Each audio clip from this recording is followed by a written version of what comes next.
Genesis chapter 40. Sometime after this, the cupbearer of the king of Egypt and his baker committed an offense against their lord, the king of Egypt.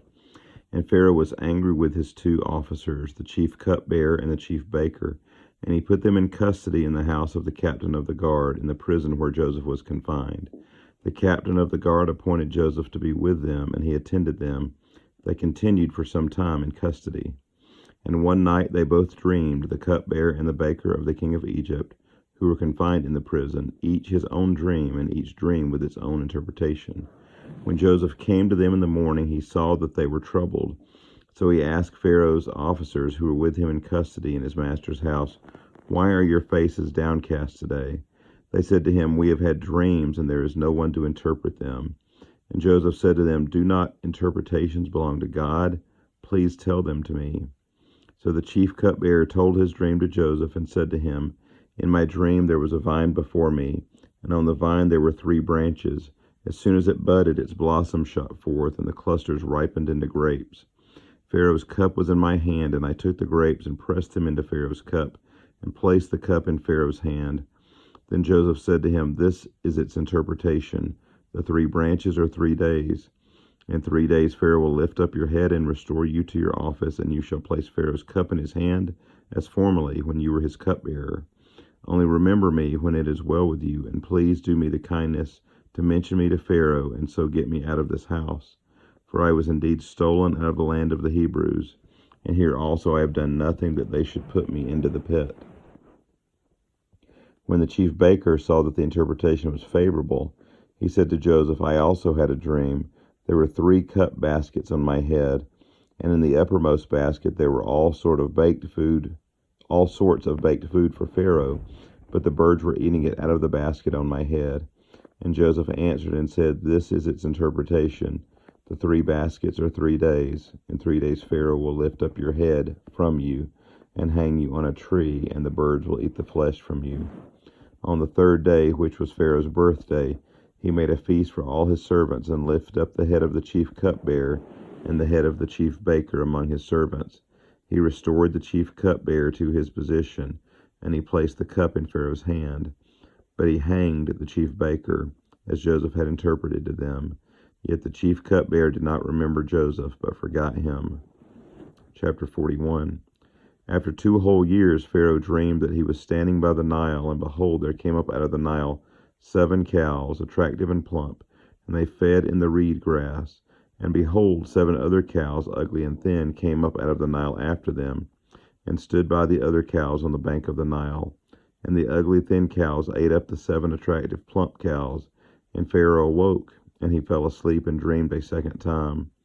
And behold, 7 ears of grain, plump and good, were growing on one stalk. And behold, after them sprouted 7 ears, thin and blighted by the east wind. And the thin ears swallowed up the 7 plump, full ears. And Pharaoh awoke, and behold, it was a dream. So in the morning his spirit was troubled, and he sent and called for all the magicians of Egypt and all its wise men.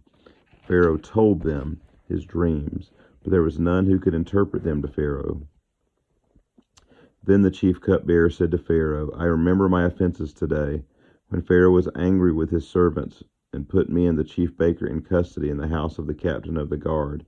We dreamed on the same night, he and I, each having a dream with its own interpretation. A young Hebrew was there with us, a servant of the captain of the guard. When we told him, he interpreted our dreams to us, giving an interpretation to each man according to his dream. And as he interpreted to us, so it came about. I was restored to my office, and the baker was hanged." Then Pharaoh sent and called Joseph, and they quickly brought him out of the pit. And when he had shaved himself and changed his clothes, he came in before Pharaoh. And Pharaoh said to Joseph, "I have had a dream, and there is no one who can interpret it. I have heard it said of you that when you hear a dream, you can interpret it." Joseph answered Pharaoh, "It is not in me. God will give Pharaoh a favorable answer." Then Pharaoh said to Joseph, "Behold, in my dream I was standing on the banks of the Nile. 7 cows, plump and attractive, came up out of the Nile and fed in the reed grass. 7 other cows came up after them, poor and very ugly and thin, such as I had never seen in all the land of Egypt. And the thin, ugly cows ate up the first 7 plump cows. But when they had eaten them, no one would have known that they had eaten them, for they were still as ugly as at the beginning. Then I awoke. I also saw in my dream 7 ears growing on one stalk, full and good. 7 ears withered, thin, and blighted by the east wind, sprouted after them. And the thin ears swallowed up the 7 good ears. And I told it to the magicians, but there was no one who could explain it to me. Then Joseph said to Pharaoh, the dreams of Pharaoh are one. God has revealed to Pharaoh what he is about to do. The 7 good cows are 7 years, and the 7 good ears are 7 years. The dreams are one. The 7 lean and ugly cows that came up after them are 7 years, and the 7 empty ears blighted by the east wind are also 7 years of famine. It is as I told Pharaoh. God has shown to Pharaoh what he is about to do. There will come 7 years of great plenty throughout all the land of Egypt. But after them there will arise 7 years of famine, and all the plenty will be forgotten in the land of Egypt. The famine will consume the land, and the plenty will be unknown in the land by reason of the famine that will follow, for it will be very severe. And the doubling of Pharaoh's dream means that the thing is fixed by God, and God will shortly bring it about. Now therefore let Pharaoh select a discerning and wise man, and set him over the land of Egypt. Let Pharaoh proceed to appoint overseers over the land, and take 1/5 of the produce of the land of Egypt during the 7 plentiful years. And let them gather all the food of these good years that are coming, and store up grain under the authority of Pharaoh for food in the cities, and let them keep it. That food shall be reserved for the land against the 7 years of famine that are to occur in the land of Egypt, so that the land may not perish through the famine. This proposal pleased Pharaoh and all his servants, and Pharaoh said to his servants, Can we find a man like this in whom is the Spirit of God? Then Pharaoh said to Joseph, Since God has shown you all this, there is none so discerning and wise as you are. You shall be over my house, and all my people shall order themselves as you command. Only as regards the throne will I be greater than you. And Pharaoh said to Joseph, See, I have set you over all the land of Egypt. Then Pharaoh took his signet ring from his hand, and put it on Joseph's hand, and clothed him in garments of fine linen, and put a gold chain about his neck. And he made him ride in his second chariot. And they called out before him, Bow the knee. Thus he set him over all the land of Egypt. Moreover, Pharaoh said to Joseph, I am Pharaoh, and without your consent no one shall lift up hand or foot in all the land of Egypt. And Pharaoh called Joseph's name Zaphanath-Paneah, and he gave him in marriage Asenath, the daughter of Potiphera, priest of On. So Joseph went out over the land of Egypt. Joseph was 30 years old when he entered the service of Pharaoh, king of Egypt. And Joseph went out from the presence of Pharaoh and went through all the land of Egypt. During the 7 plentiful years, the earth produced abundantly, and he gathered up all the food of these 7 years which occurred in the land of Egypt, and put the food in the cities.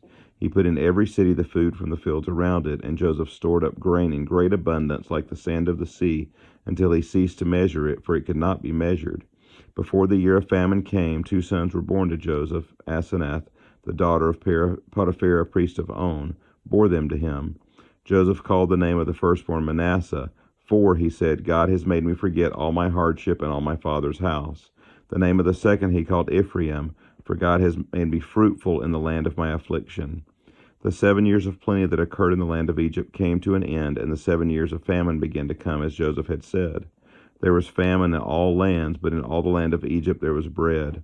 When all the land of Egypt was famished, the people cried to Pharaoh for bread. Pharaoh said to all the Egyptians, Go to Joseph, what he says to you, do. So when the famine had spread over all the land, Joseph opened all the storehouses and sold to the Egyptians, for the famine was severe in the land of Egypt. Moreover, all the earth came to Egypt to Joseph to buy grain, because the famine was severe over all the earth. This concludes chapter 41 of Genesis.